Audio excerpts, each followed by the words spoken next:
Internal എക്സാമിന്റെ last day ആണ്. അതായത് ഡിസർട്ടേഷൻ ഉണ്ടല്ലോ, റിസർച്ച് പേപ്പർ, അതിന്റെ ഇന്റേണൽസ് ആണ്. അങ്ങനെ ഓരോരുത്തർക്കും ഓരോ ഗൈഡ് ആയിരിക്കും. എൻ്റെ ടോപ്പിക്ക് വെച്ച് നോക്കുമ്പം ഞാൻ മര്യാദക്കൊന്നും ചെയ്ത് തുടങ്ങിയിട്ടില്ല. കണ്ടോ, റിസർച്ച് പേപ്പർ എങ്ങനെ എഴുതാം, എന്താണ് റിസർച്ച് പേപ്പർ എന്ന് സെർച്ച് ചെയ്യുന്നു, മറ്റേയാളും അതേപോലെ തന്നെ സെർച്ച് ചെയ്യുന്നു. അങ്ങനത്തെ ഒരു അവസ്ഥ.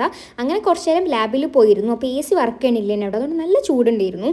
അങ്ങനെ പിന്നെ മാമിൻ്റെ അടുത്തേക്ക് പോകുന്നതിൻ്റെ മുന്നേ എന്തെങ്കിലുമൊക്കെ കാണിച്ചു കൊടുക്കണ്ടേ, അതിനപ്പം തന്നെ ഇരുന്നിട്ട് ഞാനും പിന്നെ എൻ്റെ ഗൈഡിൻ്റെ കൂടെ ഇരുന്നത് സ്വീറ്റ് ആയിരുന്നു. പണിയെടുക്കുന്ന ആഴ്ചയും ഒരു പണിയും ചെയ്യാണ്ട് വളരെ ഇഷ്ടമായിട്ട് കളിച്ചുകൊണ്ടിരിക്കുന്നത്. ഈ എന്തെങ്കിലുമൊക്കെ ഒരു പണി നമ്മൾ പ്രോക്കാസ്റ്റിനേഷൻ ചെയ്തുകൊണ്ടിരിക്കും. അതങ്ങോട്ട് ശരിക്കും ചെയ്യാനിരിക്കുമ്പോഴാണ് നമുക്ക് മനസ്സിലാവുക എന്തോരം വർക്കാണ് അതിൽ ചെയ്യാനുള്ളത് എന്നുള്ളത്. മൊത്തം എനിക്ക് അതിൻ്റെ ഭ്രാന്തിയായിരുന്നു. പിന്നെ എനിക്കൊരു കൊലാബിൻ്റെ ഒരു മാലൻ്റെ ഒരു വീഡിയോ എടുക്കാണ്ടിരുന്നു. അതിനാണ് ഞാൻ ഈ ഡ്രസ്സൊക്കെ ഇട്ടപ്പോൾ കോളേജിലേക്ക് വന്നത് തന്നെ.